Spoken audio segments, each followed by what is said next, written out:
Ce dimanche se déroulait le second scrutin des élections législatives. Ces élections permettent d'élire le député de votre circonscription. Un rendez-vous qui a été boudé par les électeurs la semaine dernière lors du premier tour. Aujourd'hui, on constate une légère baisse de la participation à 17h au niveau national, qui était de 38,11%. Mais à Giffaumont-Champaubert, en Marne, un électeur sur deux s'est déplacé. Bon, au premier tour, ça va être à peu près pareil, peut-être un petit peu plus qu'au premier tour, mais à peine.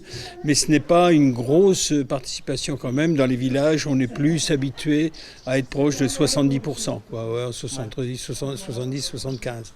C'est le même constat pour la commune de la Porte-du-Der, en Haute-Marne.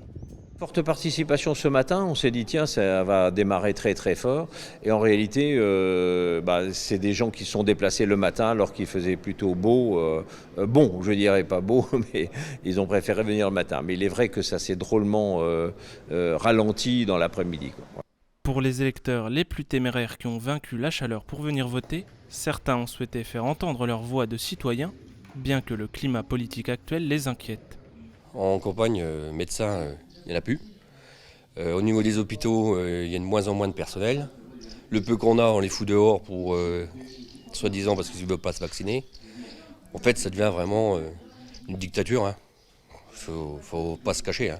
C'est inquiétant, oui, c'est vrai, ce qui se passe en ce moment. Voilà.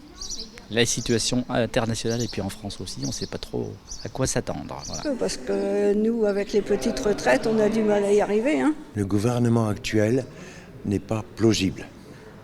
C'est tout. Il n'est pas crédible. Il n'est pas crédible. Un coup il dit un truc, un coup il dit autre chose. Ce soir vers 20h, nous saurons donc les couleurs de l'hémicycle de l'Assemblée nationale.